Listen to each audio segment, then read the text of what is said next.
When we think about slavery and the Constitution, too often we think only about the text of the Constitution itself and the place of slavery within it.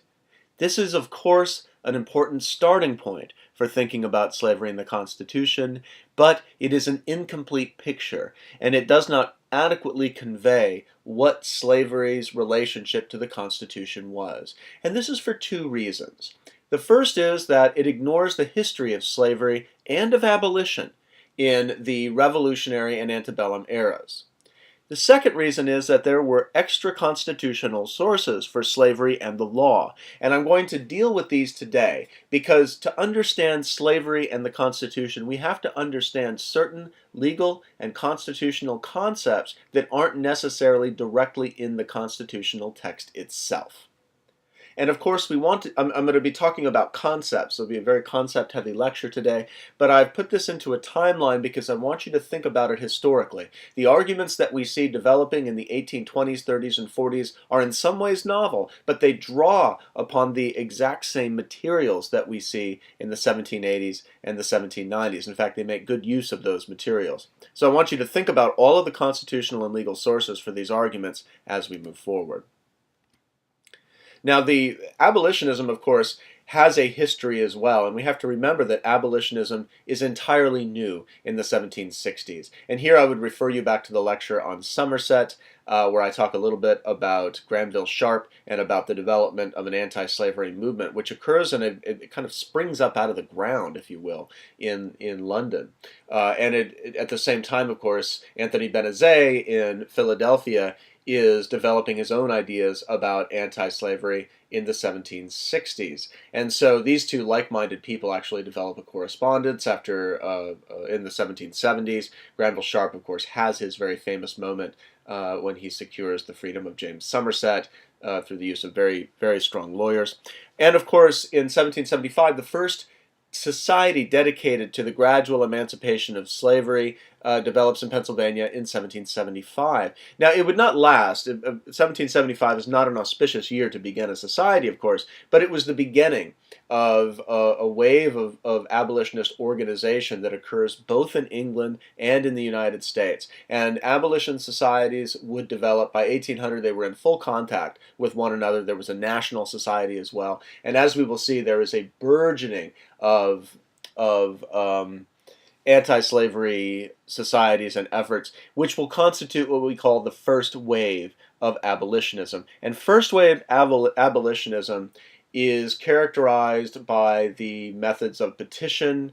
It's characterized by gradual emancipation. There are some other ideas that not all of them share, for instance, colonization. The idea, in other words, that in order to rectify the problem of slavery, you should free the slaves and transport them back to Africa. There's a number of things that constitute this first wave abolitionism, and this is something we will see as we move forward. There's also a set of very important cases, which are a companion set of cases to Somerset v. Stewart, that occur in Massachusetts in 1783. And there's a couple of cases associated with a slave called Quock Walker, but there is also two companion cases that go along with it. Exeter v. Hanchett and Atha Hall. And I'm going to talk about these in some detail because they all come from the same sources. So if we start, these three cases that occur in 1783, I think, give a good idea of the kind of problems that judges faced when attempting to interpret their state constitutions in light of the ancient institution of slavery. And in this case, we have a very similar source that Chief Justice William Cushing of the Massachusetts Supreme Court will have to deal with, and that is the free and equal clause in the Massachusetts Declaration of Rights, which states just very simply that all men are born free and equal. Now, this actually leads to three very different results in three very different cases, and in some cases the Constitution, as you will see, will play a much greater role. The Quock Walker case, as it's known, goes by the official name of Commonwealth v. Jennison. And this is well, all cases are complicated. I kind of always end up saying that they're complicated, but let me explain to you why. Quock Walker was promised freedom, and his master died before he was able to free him. and he was subsequently owned by a man named Jennison. And because Quock Walker believed he was free, he actually left Jennison's employ. And Jennison found Quock Walker, beat him, and locked him in a barn. And Quock Walker actually sued him for assault and battery. So this is why we get the Quock Walker case as Commonwealth v. Jennison. And in Commonwealth v. Jennison, this was a jury trial for assault and battery, so it's actually a criminal charge. And Chief Justice William Cushing took a look at slavery, and then he said, well, I'm going to adopt the Somerset dictum that all slavery has to be by positive law. And he looked at the fact of Massachusetts slaves, and there were, of course, in the 1780s, slaves within Massachusetts. And then he read the Massachusetts Declaration of Rights, and charges the jury and says, well, according to our Constitution, all people are born free and equal. And so the idea of slavery is inconsistent with our own conduct and Constitution. And so then he says, now go and deliberate and find whether or not Jennison is actually guilty of assault and battery. And the jury goes into the corner of the room. There was no separate jury room at this time. They huddle together, and they come back within a few minutes and say guilty. And so Quock Walker wins his case, and by the judgment is declared free. And the Quock Walker case is largely attributed with being the beginning of the end of slavery in Massachusetts. By 1790, the year of the first federal census, there are no slaves left in Massachusetts. So slavery is gone as a result of the dictum in this Quock Walker case. But it should be notable here that William Cushing does not actually say that all slaves are free in Massachusetts in Commonwealth v. Jennison. First of all, he's charging a jury. He's not issuing an appellate opinion. He was letting it be known, of course, that if slaves did in fact want to charge their masters with assault and battery, or with kidnapping or false imprisonment, or sue them for wages, that they would not regard the fact of slavery as a part of the case. So the result is that there's just sort of voluntary emancipation, and slavery in Massachusetts as a domestic institution disappears by 1790. But in the case of Exeter v. Hanchett, this is a quite curious case. Oliver Hanchett was a Connecticut slaveholder, and his slave, who was named Flora, fled and married a free black in Massachusetts by the name of Exeter. And the Hanchett ends up actually pursuing Flora, capturing her, and then taking her back to Connecticut. And so Exeter actually, he doesn't sue. He gets a charge of kidnapping against Oliver Hanchett, and a jury finds Hanchett guilty of kidnapping.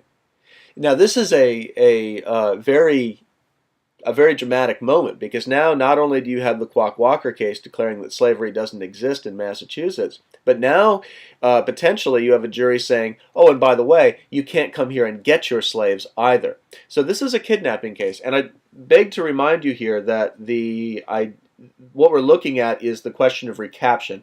And if you go back to the colonial lecture, I talk in depth about the common law right of recaption, which is what Oliver Hanchett was in fact executing when he went and arrested his fugitive slave. The case goes up on appeal, and William Cushing reverses the kidnapping verdict. He reverses it. And the result, of course, is that Hanchett goes back, he keeps his slave, and Exeter is left without a remedy. So, very interestingly, after Quock Walker declares that slavery is no more in Massachusetts, William Cushing reaffirms the right of recaption. There's no written opinion on this. He simply reverses the verdict. He doesn't issue an opinion explaining the rationale for his reasoning here. And finally, in the case of Affa Hall, it's not actually as complicated a case as it seems. Basically what happened was the British had captured 35 South Carolinian slaves and had housed them in Boston. South Carolina made a claim for 25 of the 35 slaves almost immediately, and Massachusetts actually, who's in possession of the slaves at this point, returned them to their South Carolina masters. 10 of the slaves were kind of left there for a period of 4 years, and at that point they'd integrated themselves into the free black community. Then their masters made a claim in 1783 for the for the slaves. And the claim that they made went through a lawyer, so that basically a South Carolinian hired a Massachusetts lawyer, Boston lawyer. The Boston lawyer was trying to figure out, well, how do I legally take these slaves? And so he went and sued out a writ of mitimus. And the mitimus writ is an arrest warrant in essence, and it's something that you use to bring up criminals. And so they arrest the fugitive slave in this mitimus writ, and the lawyer for the fugitive then came forward and said, this is improper procedure. It's improper procedure because this is a person who has not committed a crime. And William Cushing ends up releasing the fugitive because it's the wrong writ. And this is obviously a legal technicality here, but it reaffirms something that is very important. First of all, that you have to treat fugitives as persons, not as property, in Massachusetts. So, and Cushing says this very directly. And it also means that you've got to locate the right technical writ to be able to arrest him and carry a fugitive out of Massachusetts jurisdiction. So Alpha Hall, in a way, reaffirms the common law right of recaption. It reaffirms fugitive slave rendition. And at the same time, it also says that you must do this according to Massachusetts legal procedure, which means you have to consider fugitive slaves as persons, and you have to secure the right writ and follow the right and seek the right remedy at Massachusetts law. So the Quock Walker cases become a very important set of precedents for people to draw upon.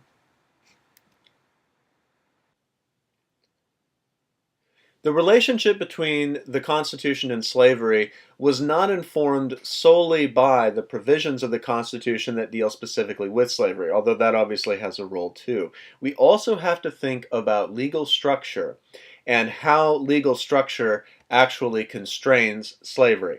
And it's important here to recognize that divided sovereignty plays a huge role in this.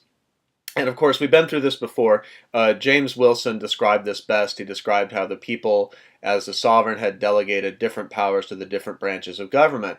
But it's worth remembering here that that narrow grant to the national government and the broad grant to the state government is more than simply saying that we should construe the U.S. Constitution strictly or broadly. This has to do with where precisely the power of police lay. And this is a huge question, actually, in American constitutional history, and it's sometimes unacknowledged. The power of police is the power to regulate the health, welfare, and morals of the people. I'll repeat that. The power of police is the power to regulate the health, welfare, and morals of a people. And this means, of course, that everything from the law of husband and wife, in other words, the incidence of marriage, whether or not to allow divorce, whether to allow child labor or to regulate it, all of these are matters of the police power. And the states exercise a tremendous reserved power because the power of police under this theory is reserved largely to the state governments. This raises a question over whether any of the powers of the police have been delegated to the national government. But certainly in the founding era, almost everybody believed that the power of police lay with the local government, with the state governments. When you think about slavery then, as it impacts the Constitution, we have to remember that in the division of powers between the state and federal governments, the vast majority of laws that govern the master-slave relationship fall under the aegis of the police power and are thus reserved to the states. So, whether you could beat your slave, whether you could kill your slave, whether you could emancipate your slave, are all powers that belong to the states. And nobody imagines that these were powers which had been delegated to the federal government. Instead, there are a set of specific powers which are delegated to the federal government. And this actually produces a whole set of confusing powers because they sometimes intersect with state law, and some of them are of doubtful legality. And I've included not all of them, but the important ones here in this diagram. And this diagram is set up in a very specific way. You'll notice that some of the powers which the federal government has regarding slavery intersect with state powers, and I have them represented here. as intersecting with the state power. Other powers were more firmly federal, and some of them were of disputed legality. So, for instance, if we come to the international slave trade, both the Commerce Clause and the Slave Trade Clause make it very clear that Congress has the power to ban the international slave trade, which they'll do in 1808. And nobody seriously disputed whether this was one of their powers. The constitutional text is just too clear. So this is a very firm federal power. But did Congress have the power to ban slavery in the District of Columbia? Article 1, Section 8 gives power to Congress to exercise exclusive legislation in all cases whatsoever in the District of Columbia. Now, most people would assume that this included a broad grant of police to the federal government, the ability, in other words, to regulate the slave relationship. As we'll see, slaveholders dispute this power in the 1830s, 40s, and 50s, claiming that it's common property and that slavery cannot be banned here. But that's an argument that really only comes up later. There's also the question of United States territories. Now here you don't have as broad a grant, but Article 4, Section 3 gives Congress the power to make all needful rules and regulations respecting the territories of the United States. Did all needful rules and regulations include the power to ban slavery or to provide a slave code? This would be a major dispute, constitutional dispute, in antebellum America.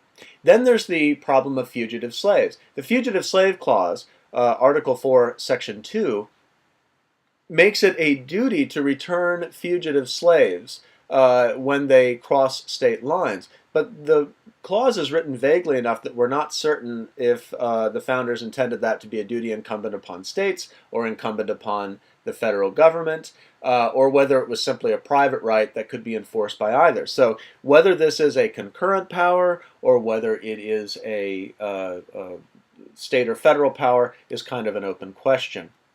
Also, we have the interstate slave trade.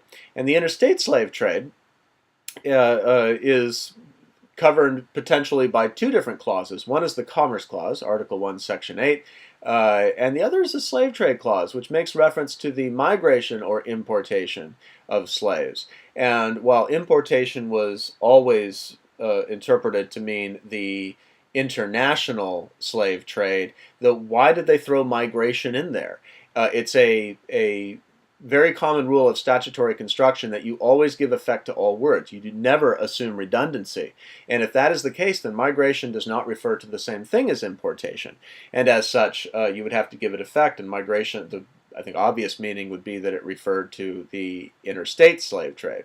Or it could have just been carelessness on the part of the founders. As we'll see, whether or not the interstate slave trade could be banned by Congress becomes a major constitutional issue in the 1830s. What about the right of interstate travel? And this is a right that citizens hold by the Privileges and Immunities Clause. And when I say it's a right that they hold, this wasn't a stated right in the Constitution, but the Supreme Court had settled on travel as a right of citizens by the 1830s. There's a famous case about it. But then this raises the question, if you have the right as a citizen to travel from state to state, do you have the right to take your property with you? So are free states obligated to allow sojourning slaves to arrive in their states? So these are the basic powers that are divided between the state and federal governments by the Constitution over slavery. And I want you to understand this framework as we look at very specific kind of problems that occur in the early republic. And I want you to keep in mind the gradual context, or the general context of this. As the aughts and the teens wear on, two things happen. First of all, anti-slavery progresses.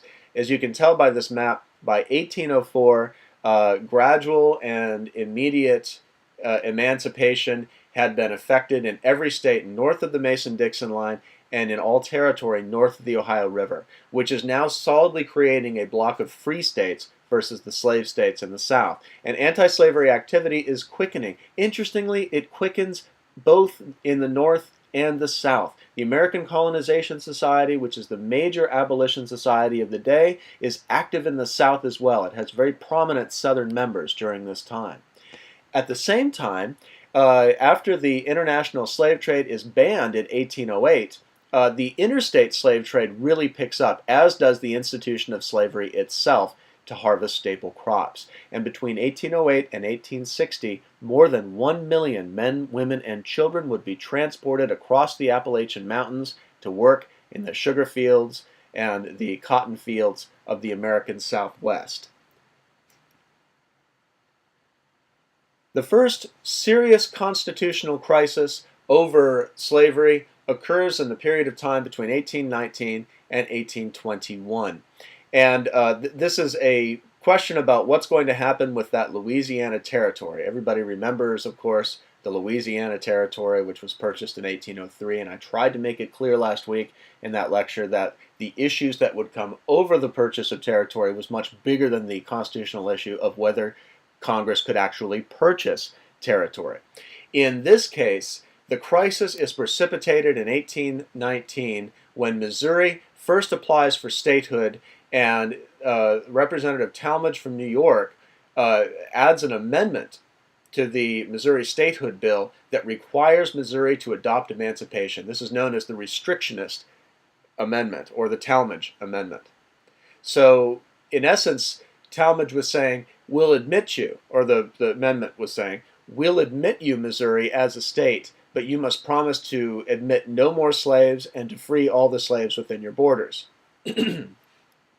Talmadge believed that Congress had the authority to do this, and he relies on the admissions clause. The admission clause is in Article 4, Section 3, and it says new states may be admitted by the Congress into this union.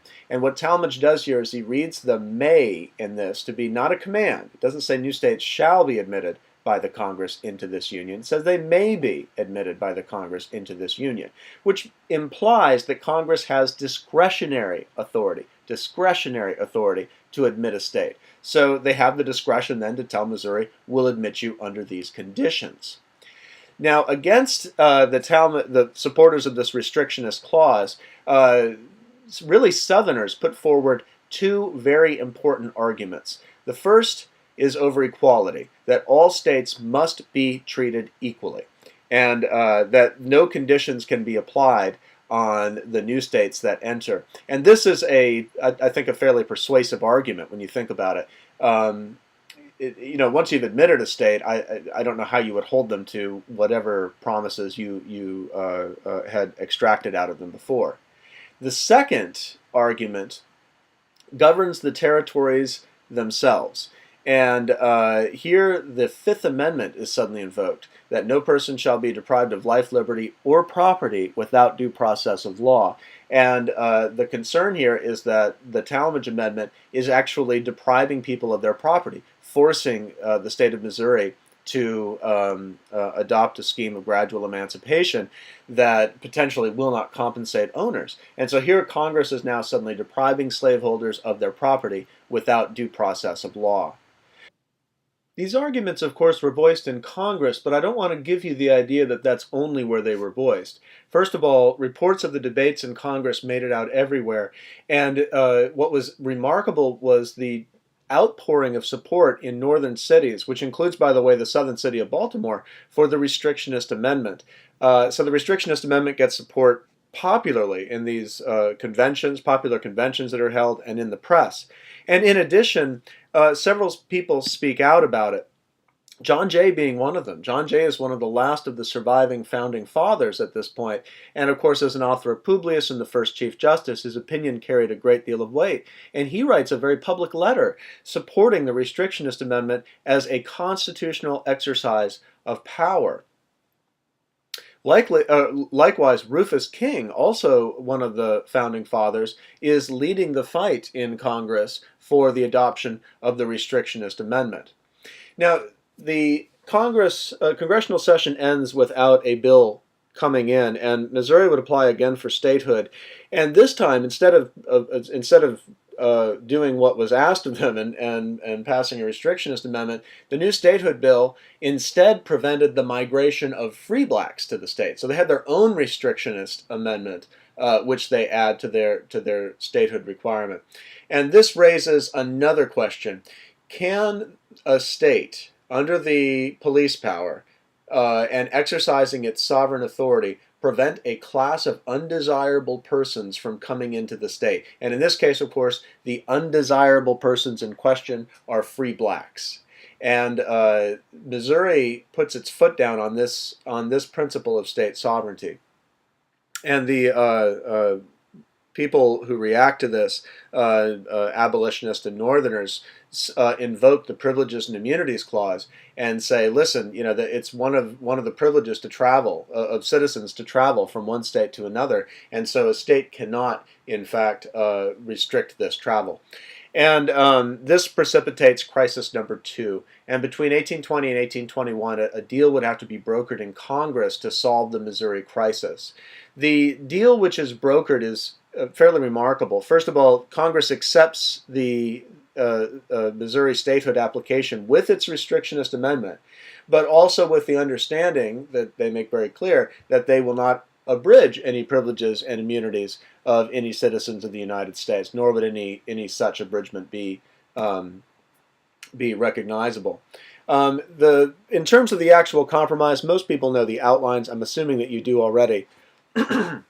Missouri would be admitted, and so would the state of Maine. The admission of these two states together is a way of allowing the free state and slave state representation to stay balanced in the Senate. And this marks a transition. It marks a transition. Before this time, slaveholders had been able to make their weight known through the 3/5 clause in the House of Representatives. But after 1820, it is quite apparent that the free state population is growing much faster than the slave state population, and the Senate becomes the balancing institution between slavery and freedom. Second, the territory is disposed of. The Missouri Compromise line is drawn at 36 degrees 30 minutes, and the territory south of that line can be admitted as slave territory, and the territory north of that line will not allow slavery. And so this becomes the Missouri Compromise. It's of 1820 to 1821. Now, abolitionists in the 1820s undergo a tremendous transformation, and this is capped by the formation of the American Anti-Slavery Society in 1833. And pictured to the right here is William Lloyd Garrison, somewhat later in his life. And he is one of the founders of the American Anti-Slavery Society. And the American Anti-Slavery Society represented something very new in abolition. It disposed of the old idea of colonization, the idea that you could emancipate slaves only to ship them back to Africa. It rejects that as fundamentally unequal and immoral, as a matter of fact. First and foremost, the AASS puts forward the idea of equality. They argue that whether we're talking about before God or before law, blacks and whites should be treated according to the principles of legal equality. They're not the first to put forward this idea of legal equality, of course, and you're reading about James Forten and others who put forward these ideas very early. But they are noticeably the first society to embrace this idea of absolute equality. Their constitutional program does not accept the idea that Congress can effect universal emancipation. That is, they understand that the domestic law of slavery is governed by state law and not by federal law. However, they look at all those other areas where the Constitution allows Congress to act, and they demand positive action against slavery. So they want Congress to ban the interstate slave trade, to ban slavery in the territories, to continue to enforce the ban on the international slave trade, and to otherwise make life very difficult for slaveholders. They also wish to convince everybody of the rightness of their claims by initiating a propaganda campaign. And when you actually read the Declaration of Sentiments published by the American Anti-Slavery Society, you will see that this propaganda campaign is explicitly announced. We will go to every city and every town. We will mail our pamphlets everywhere. And there's an explosion in 1834 and 1835, an explosion of anti-slavery literature and an explosion of pamphlets, or excuse me, an explosion of petitions that go to Congress. And slaveholders react mightily to this. So one of the things that they do is ban anti-slavery literature in southern states. So abolitionist literature is banned in 1835 by most of the southern states. It's made a capital crime in some of these states. And they also demand that anti-slavery petitions not be received by Congress. And this leads in 1835 to the adoption of the gag rule. And the gag rule stopped the printing of anti-slavery petitions. So petitions would be automatically tabled, anti-slavery petitions, and they would then never be read in Congress. They would never be read into the congressional record. It was a way of guaranteeing that Southern honor wouldn't be inflicted by abolitionist claims or abolitionist petitions. John Quincy Adams, who had been president in 1824, or 1825 to 1829, had gone back to Congress after the expiration of his terms as president, and he made a huge fight over the gag rule. He fought it consistently from 1835 until it was finally repealed, and some 8 years later. And John Quincy Adams found wonderful procedural ways to get these petitions read. For instance, he would gain the floor and gain time on the floor and then read petitions during his debate time. And he would be shouted down by Southern representatives, and he would continue to read them and read them into the record. He would be censured by the House of Representatives for his reading of these petitions, but he would nevertheless press on. And this actually represents one of our great First Amendment battles that occurs during this time. Again, it occurs in Congress, not in the courts.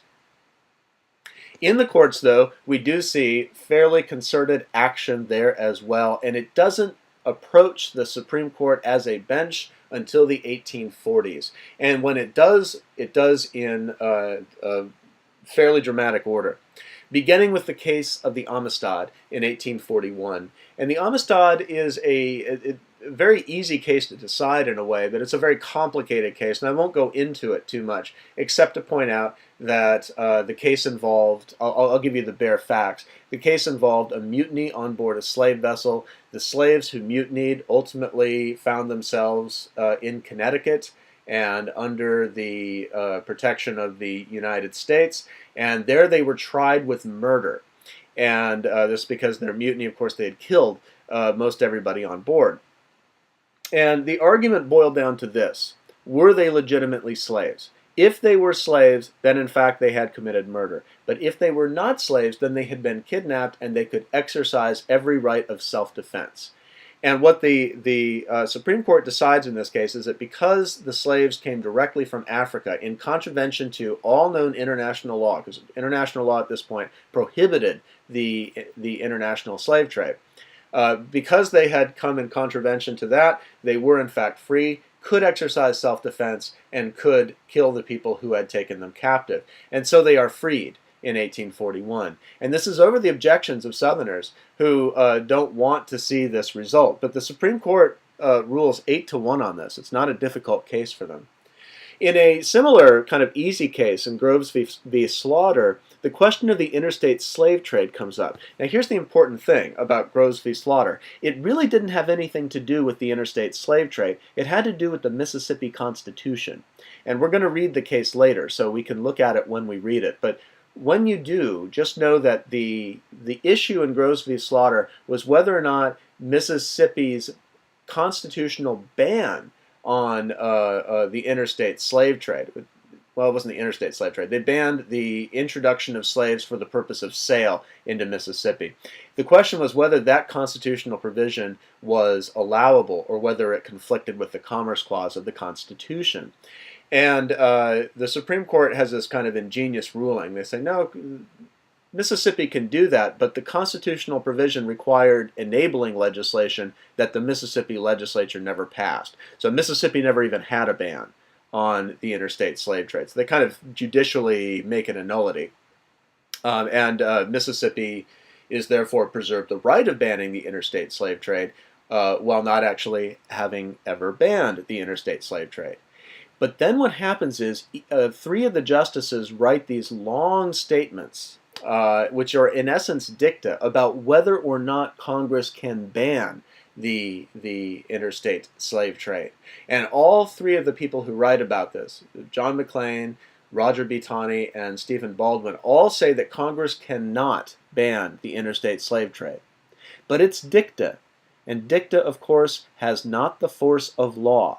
Dicta are extrajudicial statements, and it's not clear why in 1841 these justices felt compelled to issue this dicta.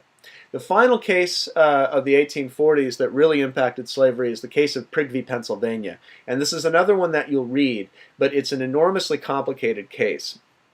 In Prigg v. Pennsylvania, a fugitive slave had been seized in Pennsylvania by Maryland men, and the Marylanders, Edward Prigg among them, took the fugitive and her children back without ever actually securing a certificate of removal, as was required. And I'll go more into the history of this case at a later time when we actually read the case. But it's just important to know here that Pennsylvania required by state law that a certificate of removal be secured before a fugitive could be removed from its borders. And this was the issue that ultimately prompts the Supreme Court case, which only came to the Supreme Court through a pro forma action created by the Pennsylvania legislature after consulting with Maryland. So Maryland and Pennsylvania collaborate, they collude to create this case. It goes to the Supreme Court in 1842, and the opinion is assigned. It's in some counts a unanimous opinion, and some counts an 8-1 opinion, but it's assigned to Justice Joseph Story, the New Englander, and he holds that the Pennsylvania law is unconstitutional, that Pennsylvania cannot govern the rendition of fugitive slaves, and he also holds that the power of passing fugitive slave legislation is absolutely set in Congress. It's an exclusive power to Congress. It's a federal power, not a state power. And in fact, the states can't pass any laws governing fugitive slave rendition. Chief Justice Roger Brooke Taney disagrees with this ruling. He writes a concurrence in which he says that the power is not an exclusive national power, but the power of fugitive slave rendition is in fact a concurrent power. So when you do read Prigg v. Pennsylvania, keep in mind that these two lines of reasoning are fundamentally different, and they form the lexus of a huge dispute that is going to continue right into the Civil War and marks one of the big disputes about slavery. In 1850, of course, a new Fugitive Slave Act would be passed, which largely took up Justice Joseph Story's understanding of the fugitive slave clause. So it becomes an almost exclusively national power as a result of the Fugitive Slave Act of 1850. But we'll come back and talk about that at a later time.